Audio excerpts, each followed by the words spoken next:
नाग प्रजाति का अस्तित्व अनंत काल से है और इसीलिए हिंदू धर्म में नागों को इतनी ज्यादा मान्यता दी जाती है। आदिकाल की प्रमुख जातियों में नागों की जाति को अलौकिक कहा गया है। हिंदू धर्म में नाग प्रजाति पूजनीय है। 1000 नागों में शेष नाग सबसे बड़े भाई हैं।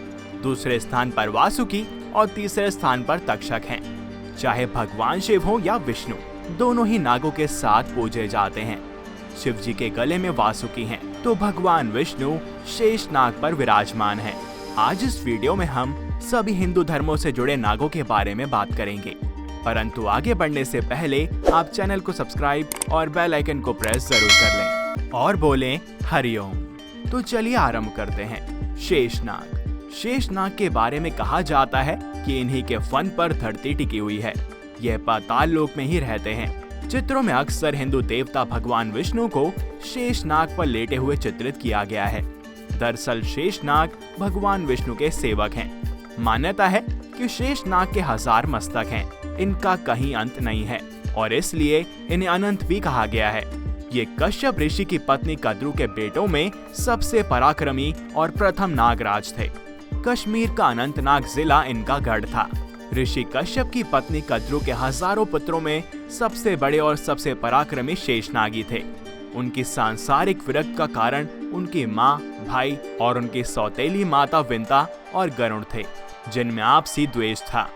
उन्होंने अपनी छली छली माँ और भाइयों का साथ छोड़कर गंधमादन पर्वत पर तपस्या करने को ही श्रेष्ठ माना, जिस पर ब्रह्मा ने प्रसन्न होकर उन्हें वरदान दिया और उन्हें पाताल लोक का राजा बना दिया। इसके अतिरिक्त उन्होंने भगवान विष्णु का सेवक बनना ही अपना सबसे बड़ा पुण्य समझा।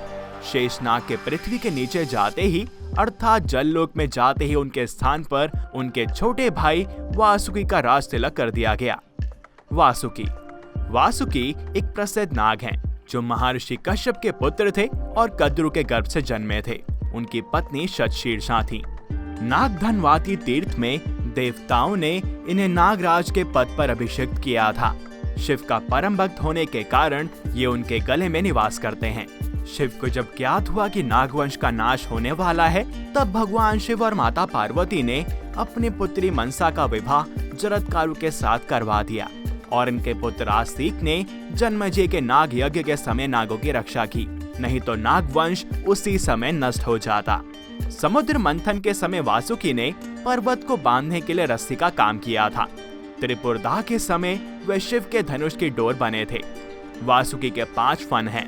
वासुकी के बड़े भाई शेषनाग हैं, जो कि भगवान विष्णु के परम भक्त हैं और वे उन्हें शैया के रूप में आराम देते हैं। आगे जाकर जब महाराज परीक्षित की मृत्यु तक्षक नाग के काटने से हुई थी, तब परीक्षित पुत्र जन्मेजय ने एक यज्ञ का आयोजन किया, जिसमें सांपों की आहुति दी जा रही थी। यदि यज्ञ संपन्न होता तो सभी नाग समाप्त हो जाते, किंतु जरत्कारु के पुत्र आस्तिक ने इस यज्ञ से सांपों की रक्षा कर नाग कुल को नष्ट होने से बचा लिया। आपको बता दें कि मनसा को नागों की देवी कहा जाता है। उत्तराखंड के प्रसिद्ध मनसा देवी मंदिर में वासुकी नाग की बहन मनसा की ही पूजा की जाती है। तक्षक नाग। हिंदू पौराणिक कथाओं के अनुसार तक्षक नागों में से एक नाग, जो कि कश्यप का पुत्र था, कद्रू के गर्भ से उत्पन्न हुआ था। ऋंग ऋषि का श्राप पूरा करने के लिए राजा परीक्षित को इसी नाग ने काटा था। राजा जन्मेजय इसी कारण से नागों को लेकर अति क्रोधित थे और उन्होंने संसार भर के नागों का नाश करने के लिए नाग यज्ञ करवाया था। तक्षक नाग इससे डरकर इंद्र की शरण में चला गया। इस पर जन्मेजय ने अपने ऋषियों को आज्ञा दी कि इंद्र यदि तक्षक को ना छोड़े तो उसे भी तक्षक के साथ खींच लाओ और भस्म कर दो।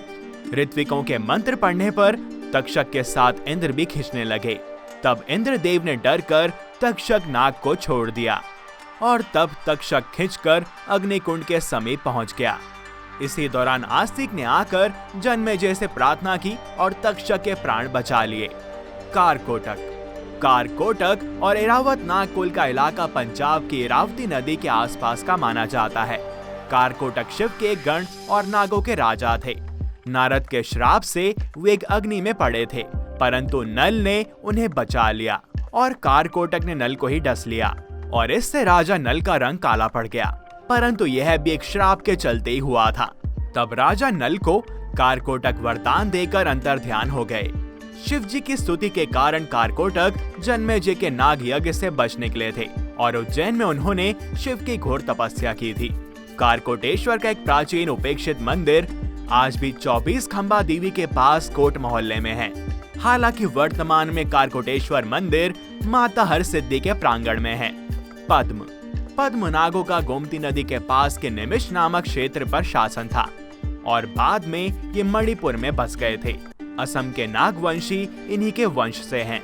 दरअसल जन्मेजय के नाग यज्ञ से भयभीत होकर शेषनाग हिमालय पर, कंबल नाग ब्रह्मा जी के लोक में, शंखचूड़ मणिपुर राज्य में, कालिया नाग यमुना में, धृतराष्ट्र नाग प्रयाग में, एलापत्र ब्रह्मलोक में, कारकोटक महाकाल वन में और अन्य कुरुक्षेत्र में तप करने चले गए थे।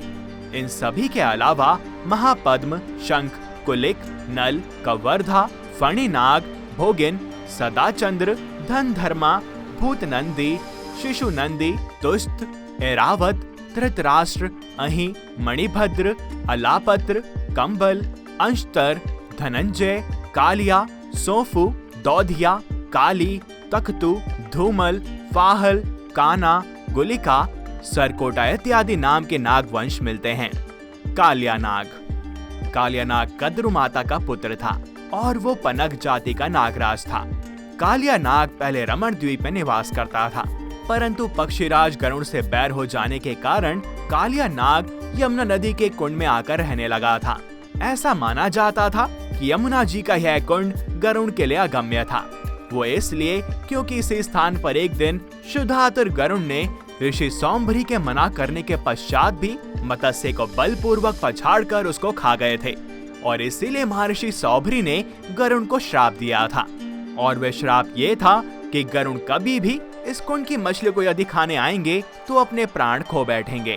कालिया नाग यह बात जानता था और इसीलिए वह यमुना के इस कुंड में आकर रहने लगा। मनसा देवी को भगवान शिव की पुत्री माना जाता है और ऐसा भी कहा जाता है कि मनसा देवी महर्षि कश्यप के मस्तक से उत्पन्न हुई थी और इसीलिए वे शेषनाग की बहन भी हैं। ऐसा भी कहा गया है कि राजा परीक्षित को तक्षक नाग ने जब डस लिया तो उनके बेटे जन्मेजय ने सर्प यज्ञ कराया था, जिसके कारण से दुनिया के सभी सर्प उस हवन कुंड में गिरने लगे थे और सर्प जाति विलुप्त होने लगी थी। तभी मनसा देवी ने अपने बेटे आस्तिक को आदेश दिया और इस यज्ञ को बंद करा दिया और इसी कारण से धरती पर सर्प जाति का अस्तित्व बच पाया। इस वीडियो में बस इतना ही। आपको इन नागों के बारे में जानकर कैसा लगा हमें कमेंट्स में जरूर बताएं और अगर आपको वीडियो पसंद आई हो तो इसे लाइक करें और अधिक से अधिक शेयर करें, जिससे कि हम प्रभु की ऐसी कथाएं ज्यादा से ज्यादा लोगों तक पहुंचा पाएं। साथ ही चैनल को सब्सक्राइब कर लीजिए और बेल आइकन को भी दबा लीजिए। मिलते हैं आपसे अगली वीडियो में और भी अद्भुत कथाओं के साथ। तब तक के लिए हरिओम।